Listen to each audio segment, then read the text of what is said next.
Hi friends, मैं अभिषेक आपका फिर से अपने इस यूट्यूब चैनल मैथ एक्सप्रेस में स्वागत करता हूं। आज हम नंबर सिस्टम में ये दूसरा वीडियो या दूसरे प्रकार के मैथ को सीखेंगे। यह दूसरा वीडियो है। इसमें आज हम ये जानेंगे कि किसी भी संख्या से या किसी भी संख्या में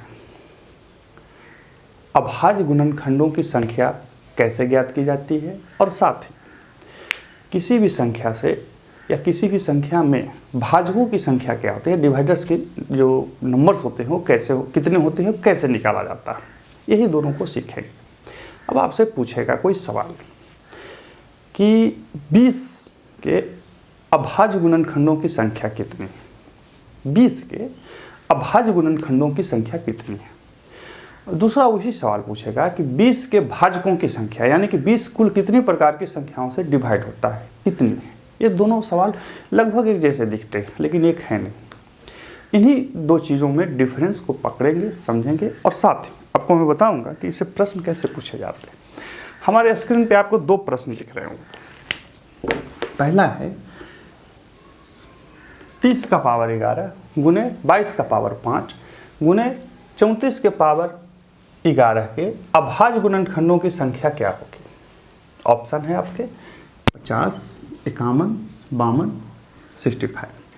दूसरा कहता है 4 का पावर 9 मल्टी 9 का पावर 4 मल्टी 7 के पावर 7 में अभाज्य गुणनखंडों की संख्या क्या है। अभाज्य गुणनखंड यानी कि प्राइम फैक्टर्स यानी कि वैसी संख्या या वैसा गुणनखंड जो खुद के अलावा एक और खुद के अलावा किसी से नहीं करता हो। अब इसको ऐसे समझिए, यहां पे हमने लिखा 15 किस किस पहाड़ा में आएगा, 3 और 5 में। तो आप सीधा सीधा बोल सकते हैं कि 15 के जो अभाज्य गुणनखंड होंगे वो 3 और 5 होंगे। 3 और 5 होंगे। 3 और 5 ऐसी संख्याएं हैं जो जिससे ये कट रहा है, डिवाइड हो रहा है और इस प्रकार से इसको आप बना सकते हैं। ठीक है, तो इसके अभाज्य गुणनखंडों की संख्या कितनी हो गई, 1 1 2। 15 के अभाज्य गुणनखंड की संख्या कितनी हो गई, 2। फिर से मैं समझाता हूं, देखिएगा।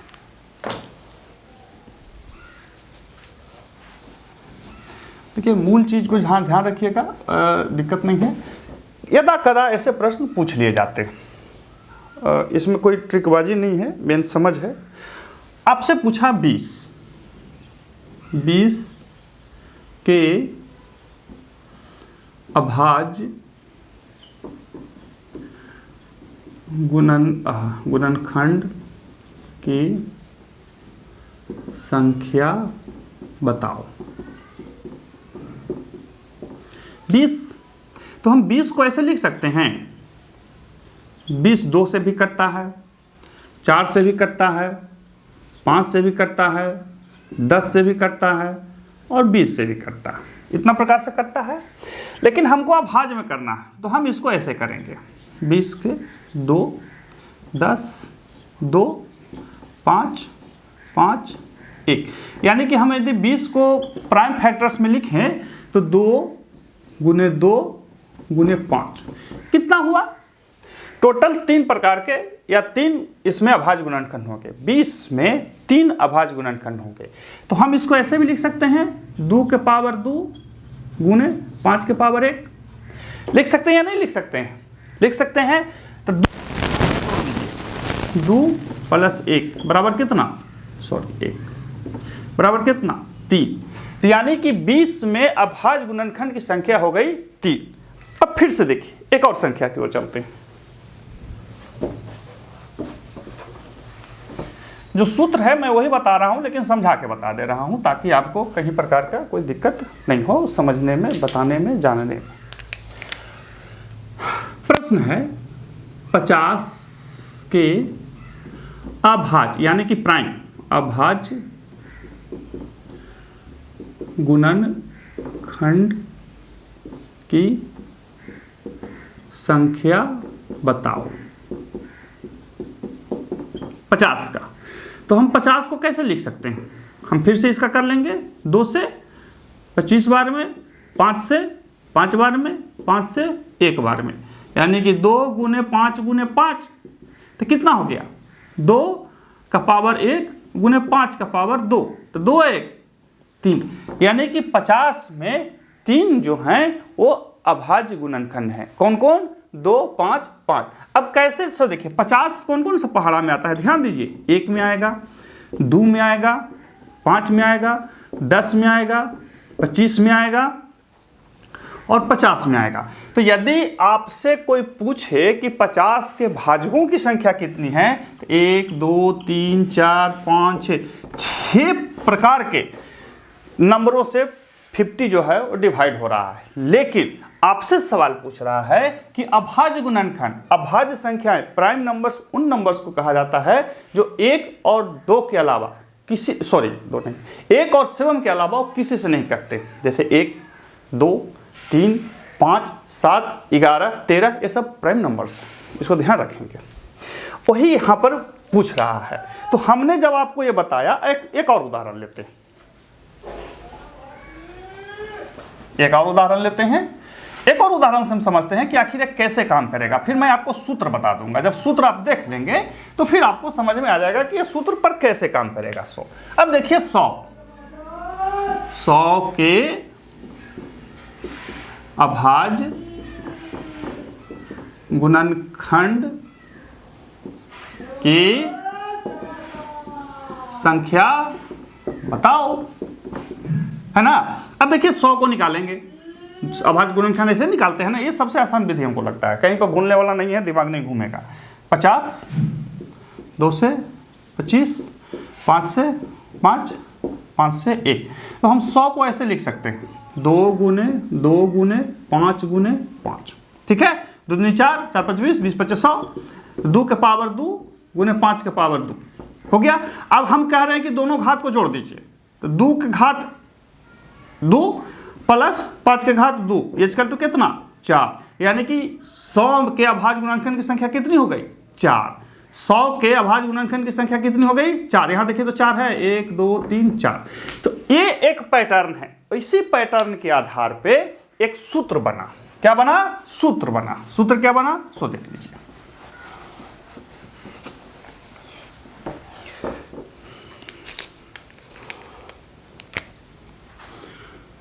यदि संख्या a का पावर p गुने b का पावर q गुने c का p q, c का पावर r गुने d का पावर m हो तो अभाज्य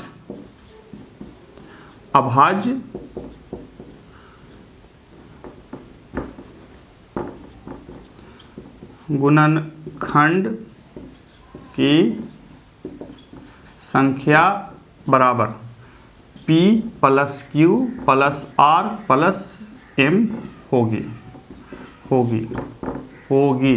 जहाँ a b c एवं d अभाज्य संख्याएं हैं। अभाज्य संख्या है, यानी कि हर हाल में जो ए बी सी डी होना चाहिए वो अभाज्य संख्या होना चाहिए, और जो घात होगा हम सीधा उसको जोड़ देंगे, जो घात होगा हम उसको सीधा जोड़ देंगे। यही सूत्र हुआ फ्रेंड्स, इसी सूत्र को हमने अभी आपको बताया था। अब आपसे कोई पूछे 30 गुने 20 गुने 50 में अभाज्य गुणनखंड की संख्या बताओ। 30 गुने 20 गुने 50 में अभाज्य गुणनखंड की संख्या बताओ, है ना। तो हम इसको कैसे लिख सकते हैं? 30 को कैसे लिख सकते हैं? 2 गुने 3 गुने 5, ठीक है। गुने 20 को कैसे लिख सकते हैं? 2 गुने 5, 2 4 5 20 गुने 2 गुने 5 गुने 5। हमने लिख दिया, सबको लिख दिया या नहीं लिख दिया? अब गिनिए 1 2 3 4 5 6 7 8 9। क्या 9 आता है? 9 आना चाहिए। तो हम लिखेंगे, सबसे पहले पकड़ेंगे 2 वाले को, इस सूत्र पर बैठा रहे हैं 2 वाले को। 2 का पावर कितना है? 2 कै गो है? 3 गो, 1 2 3, तो लिख देंगे 3 मल्टी 3 का 3 कितना है? 3 है 1 गुने 5 कितना है 1 2 3 4। तो देखिए तो 3 1 4 4 4 8। अभाज्य गुणनखंडों की कुल संख्या कितनी हो गई 8। 8 किस हुआ जी 1 2 3 4। अच्छा 4 है ना 4 4 8 है 1 9। देखिए तो गिनने से भी 9 घात को जब जोड़ रहे हैं तब भी 9 आ रहा है या नहीं आ रहा। हमने इसको 30 को 2 गुने 3 गुने 5 लिखा, 20 को 2 गुने 2 गुने 5 लिखा, 50 को 2 गुने 5 गुने 5 लिख दिया। जो इस सूत्र था ए बी सी डी ये सब क्या होना चाहिए अभाज्य संख्या होना चाहिए। तो हमने इसको अभाज्य संख्या में तोड़ा आपको तोड़ना होगा, सबके घात को फिर जोड़ देना होगा। 2 कै गो है 4 गो 1 2 3 यहाँ 4 1 2 3 4 4 लिखा, 3 एक ही है तो 1 लिखा। 5 कितना है 1 2 3 4 4 4 1 4 1 5 5 4 9। टोटल अभाज्य गुणनखंडों की संख्या कितनी हो जाएगी 9 हो जाएगी। अब इसी तर्क पे वो सारा प्रश्न बन जाएगा। कैसे बनेगा सो मैं दिखा देता हूं।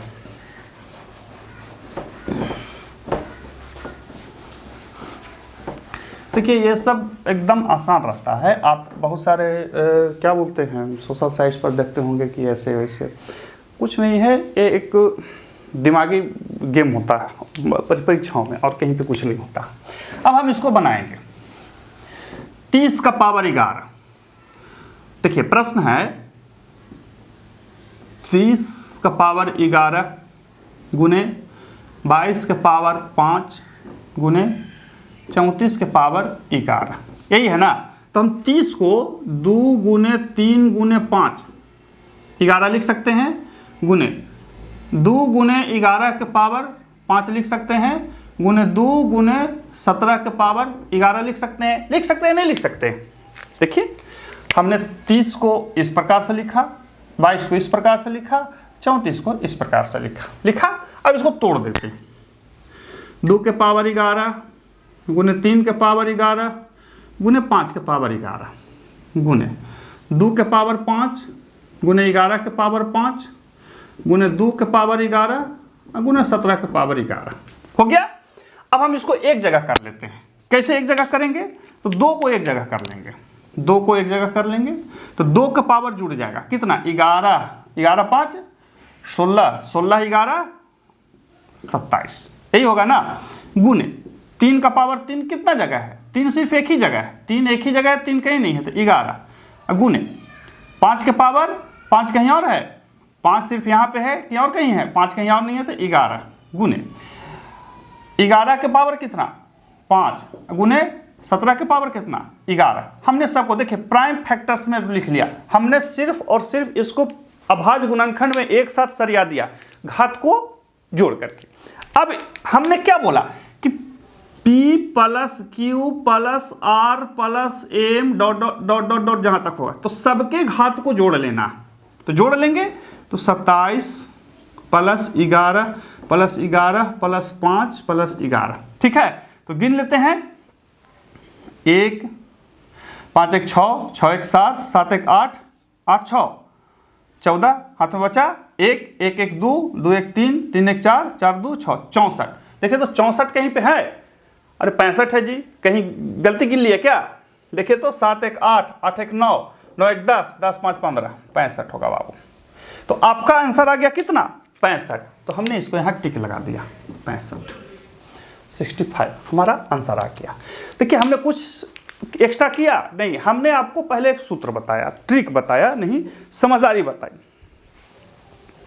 हमने आपको पहले एक समझदारी बताई कि कैसे किसी भी संख्याओं में अभाज्य गुणनखंड की संख्या ज्ञात की जाएगी। ध्यान रखिएगा किसी भी संख्या में। उस आधार पे हमने आपको एक नियम कायदा कानून बताया और उसी कायदा कानून पे हमने इसको हल कर दिया। देखिए बन गया। हमने इसको अभाज्य गुणनखंड में तोड़ लिया, ऐसे करके पूरा लंबा लिख लिया। उसके बाद सबको एक साथ है, 2 को एक साथ है, 3 को एक साथ है, 5 को एक साथ है, 11 को एक साथ है, 17 को एक साथ है लिख दिया। फिर सबके घात को जोड़ दिया। याद रखिए अभाज्य गुणनखंड निकालते समय सिर्फ और सिर्फ सबके घात को ही जोड़ा जाता है और हमने जोड़ दिया और इस प्रकार से यह मैथ बन गया।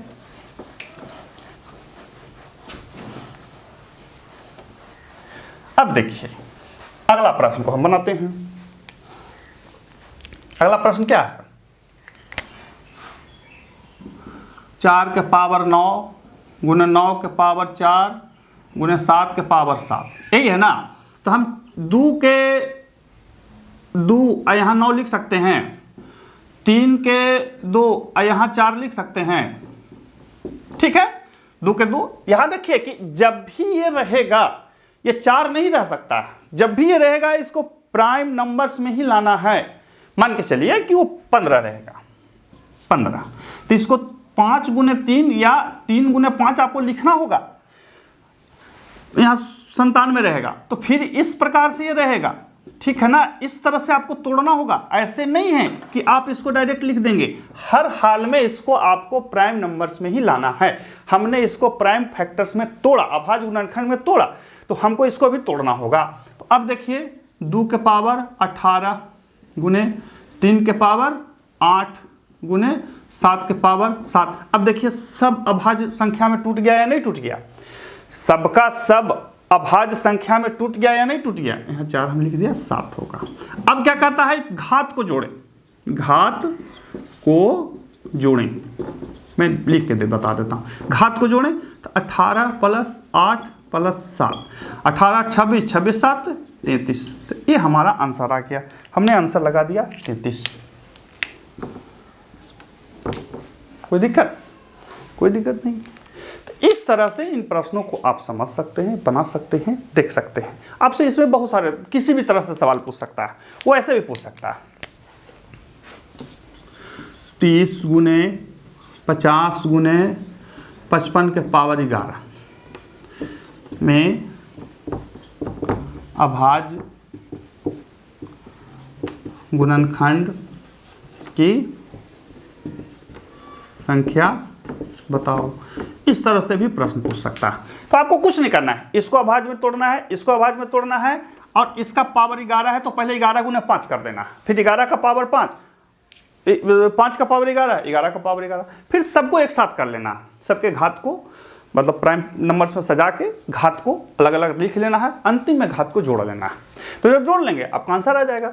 तो ये हुआ अभाज्य गुणनखंड की संख्या ज्ञात करना, लेकिन इसमें एक अलग तरह से आता है। अब वो क्या आता है उसको भी हम लोग देख लेते हैं, ठीक है। पहले इसको ध्यान रखेंगे कि ये कैसे सवाल होते हैं और कैसे सवाल पूछे जा सकते हैं, इसलिए हम लोग शुरू से आपको ये चीज़ बताया। अब देखिए अलग चीज़ आया है सामने, क्या है, भाजकों की संख्या ज्ञात करना, नंबर ऑफ डिवाइडर्स, भाजकों की संख्या ज्ञात करना।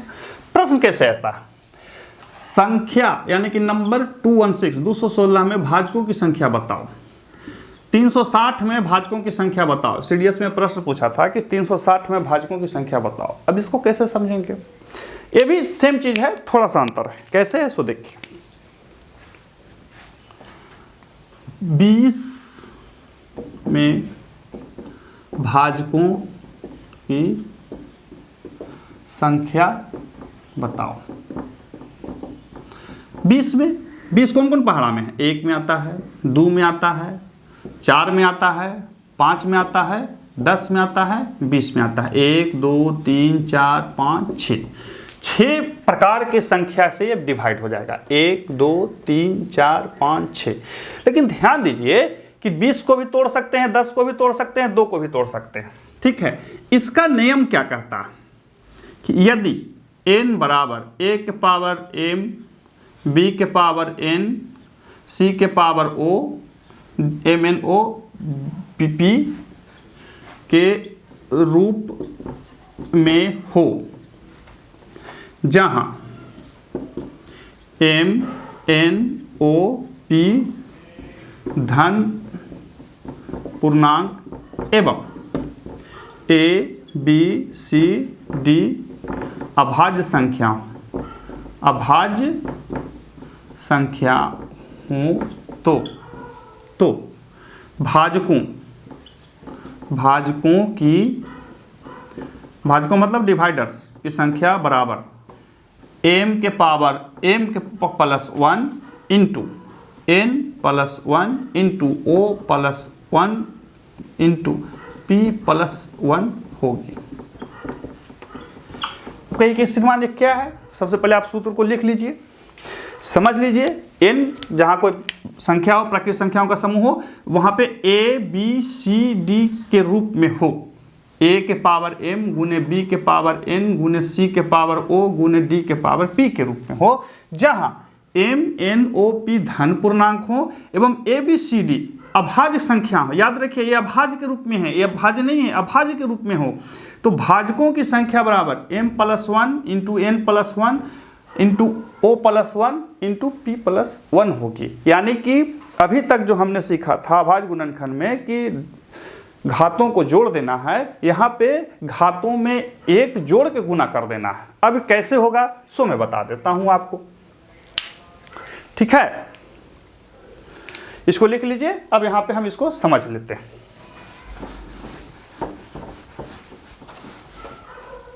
देखिए हम 20 को कैसे लिख सकते हैं, 20 बराबर 2 गुने 2 गुने 5 लिख सकते हैं, नहीं लिख सकते हैं, लिख सकते हैं।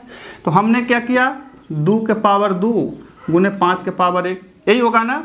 यदि इसका पूछता कि अभाज्य गुणनखंड की संख्या बताओ तो 2 1 3 हो जाता, लेकिन यहाँ पूछ रहा भाजकों की संख्या, तो उसके लिए क्या कहता, घात को जोड़ना है, घात में एक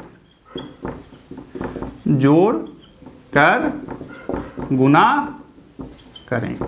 घात में एक, तो घात कितना है, 2 + 1 इंटू 1 + 1, 3 गुने 2 कितना हुआ 6। यानी कि 20 में भाजकों की संख्या कितनी है 6।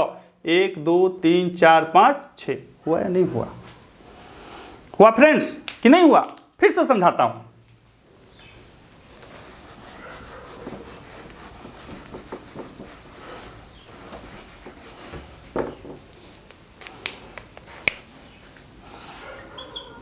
तीस में भाजकों की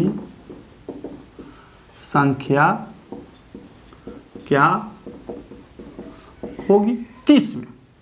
तो 30 को हम लोग कैसे लिख सकते हैं, अच्छा एक तो नॉर्मल बता देता हूँ, 30 का कौन कौन पहाड़ा में आया, 1 का में आएगा, 2 का में आएगा, 3 का में आएगा, 5 का में आएगा, 6 का में आएगा, 10 का में आएगा, 15 का में आएगा, 30 का में आएगा। 1 2 3 4 5 6 7 8 टोटल 8 इसमें आ रहा है, जो हमने नॉर्मल निकाला। कैसे निकाला, नॉर्मल निकाला। अब हम सूत्र पर निकालते हैं, तो सूत्र पर आएंगे तो 30 का क्या कर सकते हैं, 2 गुने 3 गुने 5, 3 दूनी 6, 6 5 30।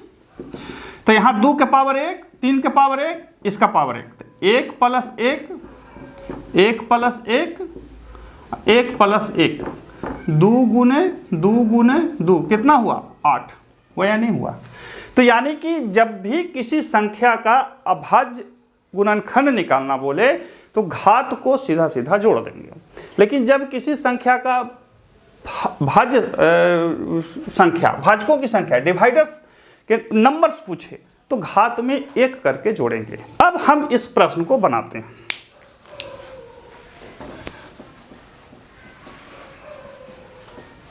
देखिए अंतर समझिएगा, मैं बार बार बता रहा हूं, समझ लीजिए। 20 के भाजकों की संख्या, अब 20 के अभाज्य गुणनखंड की संख्या, ये दोनों में अंतर है। 20 के भाजकों की संख्या का मतलब पूछ रहा है कि 20 टोटल कितने नंबर से डिवाइड हो रहा है, 20 टोटल कितने नंबर से डिवाइड हो रहा है। अब 20 के अभाज्य गुणनखंड की संख्या पूछ रहा है कि 20 टोटल कितने प्राइम नंबर से डिवाइड हो रहा है, टोटल या 20 को डिवाइड करने में टोटल कितने प्राइम नंबर्स लग रहे हैं। यहाँ पे डिवाइडर्स की संख्या पूछ रहा है, कितने प्रकार की संख्याओं से डिवाइड हो रहा है, और ये आप बोल रहा है कि नहीं जो डिवाइड तो हो रहा है लेकिन उसमें कितने प्राइम नंबर्स होंगे, अभाज्य संख्याएं कितनी होंगी। यही इसीलिए दोनों में अंतर है। इसमें सीधा घात को जोड़ेंगे, घात को जोड़ेंगे, इसमें घात में एक जोड़कर गुना करेंगे। ठीक है, तो आइए अब उसको बनाते हैं। बहुत से लोग कंफ्यूज रहते हैं पढ़ने के बाद हो। तो देखिए 216 को लाते हैं सबसे पहले यहाँ, 216 कैसे करेंगे, 2 से 108, 2 से 54, 2 से 27, 3, 9 से 3, 3 से 3, 1 से। तो हम यहाँ कर देते हैं 216 को लिख सकते हैं 2 के पावर 1 2 3, 2 के पावर 3 गुने 3 के पावर 1 2 3, 3 हो गया। तो अब लिख देंगे, घात को करना है, घात में 1 जोड़ना है, इंटू कर देना है, फिर घात में 1 जोड़ना है, इंटू कर देना है, 4 गुने 4, ये कर तो कितना 16। तो यहाँ डिवाइडरों की संख्या कितनी हो जाएगी 16, कितनी हो जाएगी 16, कितना हो जाएगा बाबू 16। ये जो है 216 जो है वो 16 प्रकार की संख्याओं से या 16 संख्याओं से डिवाइड हो रहा है, ठीक है। अब इसी 360 को लेंगे, 360 को करेंगे तो कैसे हो जाएगा, 100 देख लीजिए, 360, 2 से 180, फिर 2 से 90, 2 से 45, 3 से 15, 3 से 5, 5 से 1। तो हम इसको लिखेंगे तो 2 के पावर 1 2 3, 2 के पावर 3 गुने 3 के पावर 1 2 गुने 5 के पावर 1, ये लिख सकते हैं ना। 360 को हम 2 के घात 3 मल्टी 3 के घात 2 मल्टी 5 के घात 1 लिख देंगे। अब इसके बाद हमने क्या बताया था, यदि यही पूछता कि अभाज्य गुणनखंडों की संख्या क्या है तो 3 2 5 1 6 लिख देते, लेकिन यहाँ पूछ रहा नहीं भाजकों की संख्या कितना है, डिवाइडर्स की संख्या कितना है। तो 3 + 1, 3 कौन सा है घात वाला, 2 + 1, 1 + 1। ध्यान दीजिएगा कि बहुत सारे लोग क्या करते हैं कि इसको छोड़ देते हैं, नहीं यहाँ घात लिखना है, कुछ नहीं है, मतलब सिर्फ एक संख्या है तो 1 लिखाएगा। 4 गुने 2 3 गुने 2, 4 × 12 12 दूनी 24, तो इसके डिवाइडरों की संख्या 24 हो जाएगा, है ना मैजिक। इस तरह से तो आज इस वीडियो में हमने आपको क्या बताया कि किसी भी संख्या के गुणनखंड की संख्या, अभाज्य गुणनखंड की संख्या यानी कि प्राइम नंबर्स की जो संख्याएं होती हैं वो कितनी होती हैं, और किसी भी संख्या में भाजकों की संख्या, डिवाइडर्स की संख्या कैसे ज्ञात की जा सकती है। ध्यान दीजिए कि 10 जो है वो 1 2 5 10 4 प्रकार की संख्याओं से डिवाइड हो रहा है, लेकिन 10 में ही यदि देखा जाए तो सिर्फ 2 और 5 तो ऐसी अभाज्य संख्याएं हैं जिससे वो डिवाइड हो रहा है। तो यही मूलभूत अंतर होता है, और इसी अंतर के साथ हमने आपको आज ये वीडियो लाया है, बनाया है, बताया है। आशा है कि आप इसमें लाभान्वित होंगे। हमारे चैनल को लाइक और सब्सक्राइब जरूर कर लीजिए, बने रहिए मेरे साथ आगे की परीक्षाओं में अपने प्रदर्शन के उत्कृष्टता है। तो फिर मिलते हैं अगले वीडियो में, तब तक के लिए गुड बाय।